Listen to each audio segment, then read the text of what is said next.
A short time after the liberation of Mandalore by the Mandalorian resistance, and the reunification of the Mandalorian clans under Bo-Katan Kryze, the Empire returned to the planet with a harsh vengeance, shattering the homeworld of the Mandalorian people and killing many of them. But how exactly did Moff Gideon and the Empire decimate Mandalore and slaughter so many of its people? So I'm going to break down a few big theories on how exactly the Empire may have pulled off such a devastating attack with some very familiar weapons and strategies. Before we get into it, make sure to hit the subscribe button for more awesome Mandalorian Season 2 content. Also make sure you've got the little bell button down below pressed to be notified as soon as I release my Mandalorian Season 2 Episode 4 recap plus explainer video.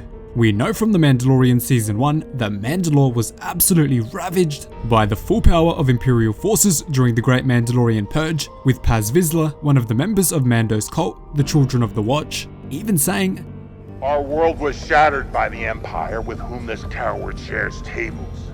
The world being shattered could be referring to two main things. Vizsla could be talking about the planet itself being horrifically damaged and shattered to pieces, just like its neighbor Concord Dawn, as well as many other worlds like Lola Sayu, where of course the Citadel was located. The other possibility, however, is that Vizsla was simply referring to the brave and strong warriors of Mandalore being shattered by the pure strength and manpower of the Empire's forces. So I'll go through both possibilities. If Vizsla is referring to the people of Mandalore being shattered and slaughtered, it's pretty likely that he is saying that the Empire was able to use the Arc Pulse Generator superweapon, also known as the Duchess, to melt away every single Mandalorian warrior in their traditional Beskar armor, eradicating most of the population. For those of you who don't know, the Arc Pulse Generator was a devastating superweapon designed by the rebel Sabine Wren during her early days at the Imperial Academy on Mandalore. When activated, the weapon's user could target specific metals and other materials to create massive electrical arc pulses, instantly heating the material to the point where it would melt.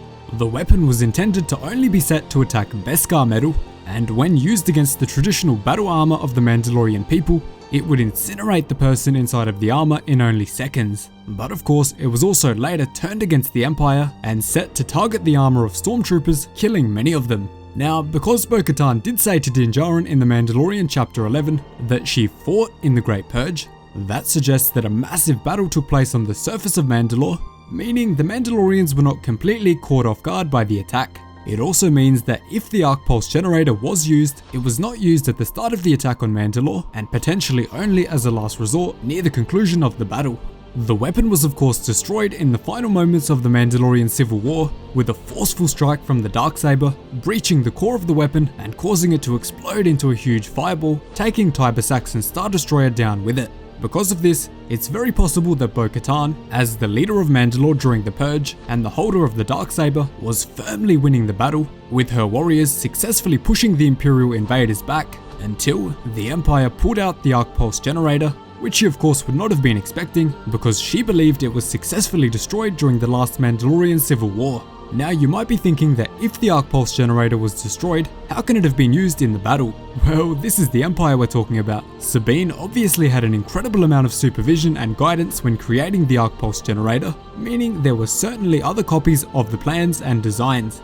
They were able to reconstruct a second Death Star superweapon, so they would have absolutely no problem recreating a superweapon which was on a much smaller scale. For there to not be a backup of the superweapon plans, or even more copies of the actual weapon itself, would be incredibly unlikely and pretty close to impossible, especially with the amount of influence that Palpatine directly had over Tiber Saxon. It's also very possible that one of the project codenames from the Imperial Data Vault on Scarif contained the plans to the superweapon also, because we know it definitely had the plans for the Empire's other superweapon, the Death Star, which was codenamed Project Stardust. Interestingly, there was another project codename inside of the Scarif Vault called Project Blacksaber, which would almost certainly contain all of the Empire's knowledge of the ancient black weapon, with the other codenames being Project Stellar Sphere, Project Mark Omega, Project Pax Aurora, Project War Mantle, and Project Cluster Prism. One of those project codenames could definitely relate to the Duchess or even the Empire's plan for the Great Purge.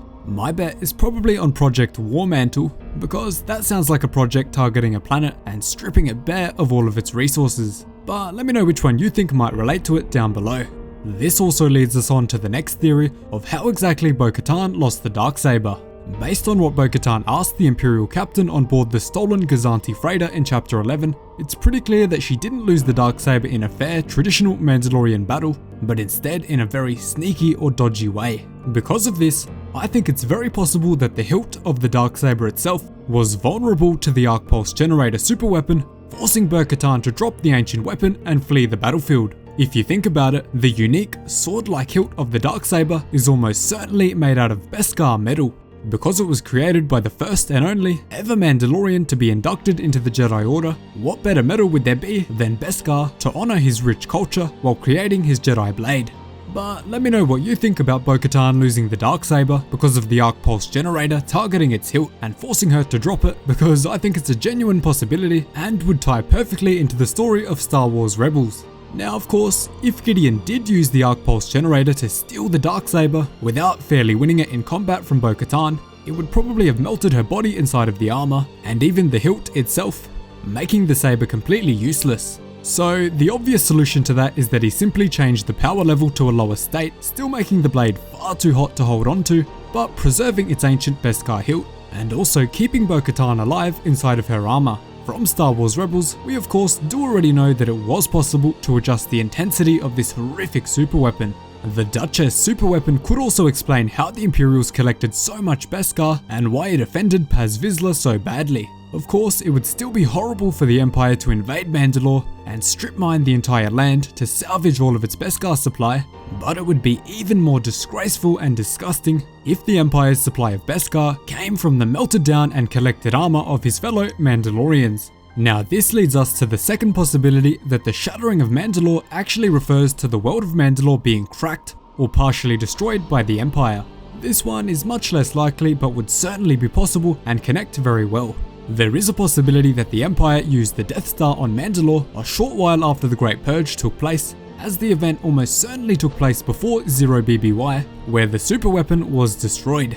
In chapter 11, Djarin said to Bo-Katan that once the Empire knew they couldn't control Mandalore, they made sure nobody else could either. He could be saying that they kill anyone who goes to the planet on sight, which is not likely with how thin the Imperial forces were spread, or more likely, that they used the Death Star's single ignition firing on the planet around a year after the Purge. With the Great Mandalorian Purge likely taking place in 1BBY, the Mando would be set around 10 years after that, being the perfect amount of time for rumors and cautionary tales to form around the planet. The first firing of the weapon was of course on Jeddah City, before it was moved to Scarif, where it again decimated the surface of the tropical world. After that, it was moved to Alderaan, where it of course destroyed the planet, leaving no survivors. It is in this very small gap between the destruction of Alderaan and when it was moved to Yavin Base, where it may have had the chance to fire on Mandalore, leaving the planet cracked and shattered like its neighbour Concord Dawn. Now this might seem like a very tight window for the Empire to use the weapon, and I agree this would have to be a very precisely planned action by Palpatine, but it is surprisingly possible. Mandalore just happens to sit in a straight line path between the former location of Alderaan and the location of Yavin 4. As it was travelling between the two, it may have just had the chance to take the shot. I'm not fully on board with this theory at all, but I have seen a lot of you guys mentioning it, so it's definitely worth sharing. So those are some theories on how Moff Gideon and the Empire could have destroyed Mandalore. Thanks so much for watching, really hope you enjoyed the video. Cheers guys, hope to see you in the next one.